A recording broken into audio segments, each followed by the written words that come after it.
Hello there, I'm Gary and I'm part of the mad team from Ginger GM who put together these great chess DVDs, and we thought we'd give you a little bit of an extra on an alternative game of chess called a three pawns game. Now this was found in a very old chess book, this one here, published in 1894 and written by an Irishman by the name of James Mason, who was born in Kilkenny in Ireland, and at the age of maybe 10 years old he moved over to the States with his family. It was there that he began a great career in chess, and at one point in his life he was actually considered to be the top player in the world ahead of Steinitz. But the unfortunate thing for James Mason was he had rather a fondness for the drink. So he would start a tournament, by halfway through he'd be leading the field, by the end he'd have hit the drink and he was no more. He had dropped so far down the field, no chance of winning. And on one occasion he was playing in the Hastings tournament and he went missing. His opponent didn't know where he'd gone, no one knew where he'd gone. So there was a general search put out round Hastings for him. Needless to say, he'd hit the bar and he was actually found in a fireplace fast asleep. So he went on to lose the game and he didn't have a very good tournament. But he did do quite a lot of analysis on chess. He wrote 4 chess books, of which one I have here, which I bought for £3.50, which I consider a bargain. It's about as much as I'll pay for a chess book these days. And it's called The Three Pawns. Now, I'm going to take you through a couple of games for the three pawns. Now, the reason I want to show you this game is because if you learn the theory behind it and all the nuances of the moves, you'll be in a position to be able to beat grandmasters, absolutely no problem at all. They can't play this game for some reason, very few can. You'll also be able to beat Fritz 100% of the time. Fritz has never won this game against me. Same with Shredder and a number of other computer chess engines. They cannot compute this for some reason. Maybe they will later on, but right now it's quite enjoyable to be sitting across the board on equal terms and knowing you can win. So the first thing I want to do, show you, is how the game finishes. But let me explain the setup first. Each side has 3 pawns and 1 king. Normal chess rules apply. Now the idea behind this is whoever has the first move wins. That's a fact. As long as it's played correctly, the first player will win. Now he's going to do this in one of 2 ways. Now the first way is depends really on black's play. So if black recklessly runs up the board with his pawns, white can easily move his king in front of the pawns to stop them, and having the extra move he can get his own pawns down. Now the other way is if black decides to try and stop white's pawns first, and then white will be stopping black's pawns also. I know this sounds complicated, but we'll get there in the end. Then with that plan, whoever has the move loses, because as I'll explain in a second, we're going to get into a position where both sides are limited by moves. So whoever has the move in that situation loses.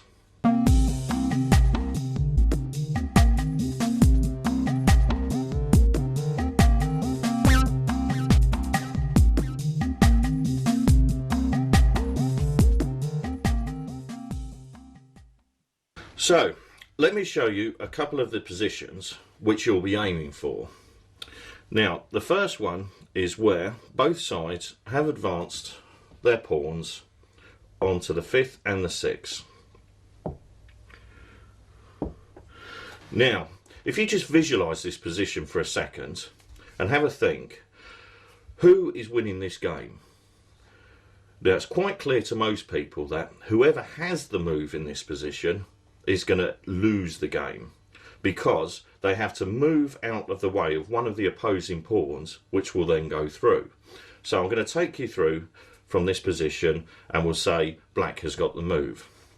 So black has to move somewhere. Clearly these squares are bad behind behind the pawns, because the pawns just move straight on and needs no further analysis. So he wants to try and keep in front of the pawns. So let's say he goes to a7. White will then push his pawn to c7. And now, because the b7 and the ba squares are blocked from the king's movements, he'll be in check if he goes to either one. The white pawn's going to queen. And the same applies if he moves c7. The a pawn moves up to a7, and we're in the same situation. The king has to move anywhere, and then we queen. So, how do we get to this position? Now, I'll show you. Before we get to this position, if you have a look at this, now we'll say again it's black to move. Whoever moves first in this position loses. Okay, before we got to that position, the position would be something similar to this. Both kings have got control of the pawn movements here. They're both well advanced, but whoever has the move here is going to lose. Now, the best way for black to play is to move back there, because you're still got coverage of all pawns there. You're only one rank away from all the pawns. Now, white to win puts black into a zigzag position. He copies the position, and now black has to move. Now, we discovered if black moves to a7, white can easily pawn through with his c pawn. King moves here, pawn to b6, and now black's in trouble, because no matter where he moves his king, we're going to be able to queen, sorry. So let's move back to that position. However, if he decides to try and keep the position, he has to move his pawn to h3 or f3, it doesn't matter. At which point the white king will move in here to h2. Black moves to f3. The white king moves to g3. Now, if black moves another pawn, he loses instantly. If he moves his pawn down to h2, the king can take it, and the pawns are finished. So he'll decide to move his king, but no square is really good, because say c8, a6, b8, b6, a8, c6. He can't stop one of the pawns queening. He cannot stop it. b8, c7, c8, a7. Now the king can stop a pawn by king to b7. So we queen on a8. We sacrifice one pawn, and then we push the c pawn through on c8, and then win the game. So you can see from this position, by going through those moves, whoever has the move wins. And that stems even from way back here. Whoever has the move wins. So just visualize this position in your head. This is the winning position we want to achieve. But obviously, our pieces are starting from way back here. So let's take you through a couple of games, and we'll see how you get to that winning position.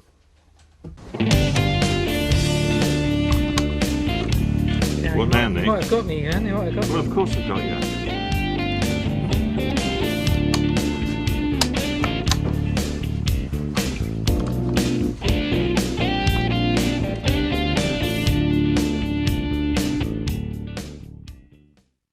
Okay, so we've seen the actual winning positions we need to achieve to win the game. So I'm going to take you through two games, of which we'll see the two black defences. The first one I'll show you is black's plan of recklessly running his pawns down the board before getting his king in front of the opposing white pawns. And the second one I'll show you is where he moves his king in front of the pawns first. So here's black's probably worst plan, because it's much easier for white to play against this plan. So white will start with king to e2, aiming to get his king across in front of the black pawns. Black moves to h5, king to f3, carrying on with the plan, black pawn to h4, and king to g4. Now the h-pawn can't advance anymore without being taken. So black's got to defend this with g5. Now the white king can't take g5 because otherwise the black pawn runs away and the white king is always going to be a square behind, so he can't catch it.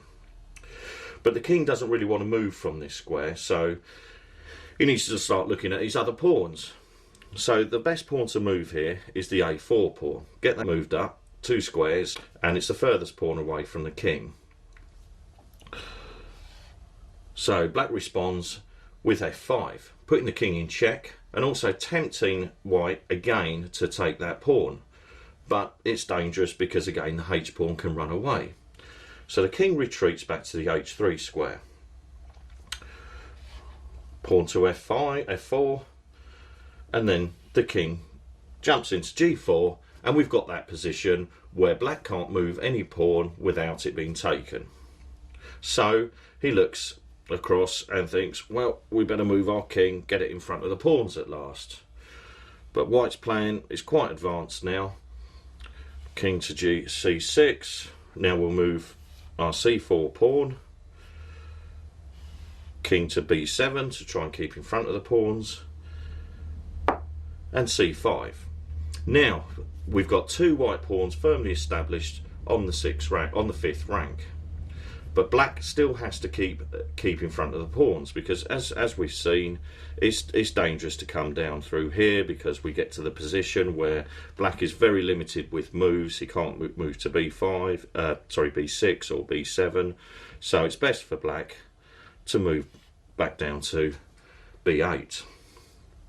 Now, we want to move one of our pawns forward, but the best one is the b pawn. But we don't rush forward with 2 moves because we need to get to that zugzwang position that we saw earlier. So the best move is to b3, to which black will reply b7, pawn to b4, king to b8, and then pawn to b5. Now, whoever has the move here, king to a6, pawn to c6, king to a7, pawn to b5, king to b8, and these pawns march down again, and there's nothing black can do about it. So there you have it. That's the 3 pawn game. 2 defences for black. One, he moves his pawns up the board. The second, he moves his king in front of the pawns first and then moves his pawns. But the one thing to remember is these 2 positions, whoever's to move first loses. Same with this. Always look out for these positions. Looks like the letter T. You've just got to visualise these positions and how you can get to them whilst giving your opponent the move as well.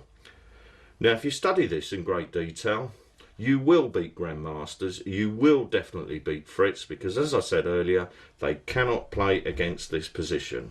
Grandmasters will eventually maybe pick it up, but the computers won't. So you'll get quite a good score against any chess engine you care to mention.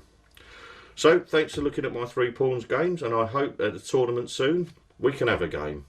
But it might be for money.